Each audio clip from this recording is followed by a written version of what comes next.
जितना जल्दी हो इस घर के तौर तरीकों को सीख लो। प्रज्ञा मुंह घुमाकर चली जाती है और तुरंत उसी वक्त एक रील बनाती है। ये देख सुनीता का गुस्सा 7वें आसमान पर चला जाता है और विक्की के घर आती ही सुनीता उसे सब कुछ बताती है। विक्की भी अब प्रज्ञा की इन हरकतों से परेशान हो जाता है। तुम टेंशन मत लो मम्मा, मैं देख लूंगा। विक्की कमरे में जाता है तो देखता है कि प्रज्ञा रील्स बना रही है। विक्की बड़े ही प्यार से प्रज्ञा से कहता है, प्रज्ञा, इन सब के लिए मैं तुम्हें मना नहीं कर रहा हूँ, लेकिन फिर भी हर वक्त तो ये अच्छा नहीं लगता ना। समझने की कोशिश करो, मुझे भी तुम्हारा थोड़ा वक्त चाहिए। मैं जब ऑफिस से आता हूँ तुम मुझे समय देने की जगह इसी में लगी रहती हो। तुम ज्यादा ही सोच रहे हो। तुम भी मेरे साथ रील्स बनाओ ना, तुम्हें भी बहुत अच्छा लगेगा। तुम्हें इज्जत से कोई बात समझ में नहीं आती क्या? दिमाग खराब हो गया है तुम्हारा इस चकाचौंध से।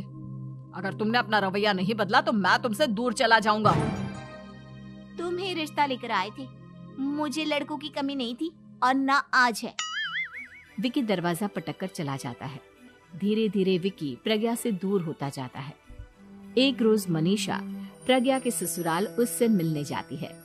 तब सुनीता उससे कहती है, बहन जी, अब आई हैं तो कुछ दिन यहाँ रहकर जाइएगा, आप ही का घर है। हाँ मम्मी, बहुत दिन हो गए तुम्हारे साथ एक भी रील नहीं बनाई मैंने। प्रज्ञा तुरंत अपने फोन में रील्स ऑन कर लेती है। ये सब मुझसे नहीं होता। तेरा ये भूत अभी तक नहीं उतरा क्या?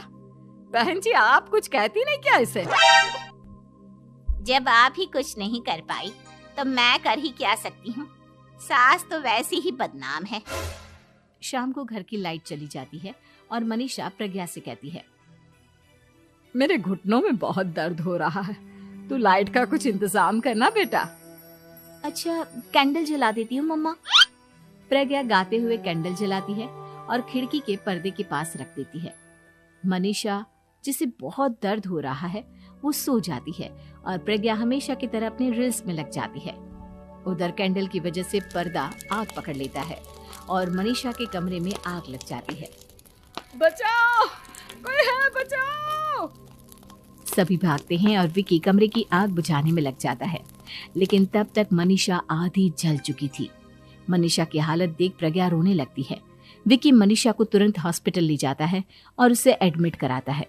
विक्की प्रज्ञा से कहता है, देख लिया ना, तुम्हारे इस नाच गाने की वजह से आज तुम्हारी माँ की जान जाते जाते रह गई।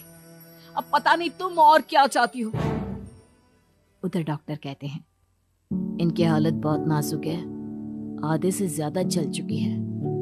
प्रज्ञा रोती हुई मंदिर में जाती है और भगवान के आगे जाकर कहती है, भगवान, मेरी माँ को ठीक कर दो। मैं कसम खाती हूँ हाथ से ये रील्स बनाना छोड़ दूंगी। बस मुझे मेरी माँ वापस मिल जाए। 2 दिन बीत जाते हैं और मनीषा खतरे से बाहर आ जाती है। पेशेंट अब ठीक है, आप लोग उनसे मिल सकते हो। सब कोई मनीषा से मिलता है और प्रज्ञा सबके सामने अपना फोन तोड़ देती है। मुझे माफ कर दो मम्मा, मैंने तुम लोगों की बातों को नजरअंदाज किया। बेटा, कोई भी चीज जरूरत से ज्यादा खराब है। मैंने तुम्हें रील्स बनाने से कभी मना नहीं किया, लेकिन हर वक्त एक ही चीज तो सही नहीं है।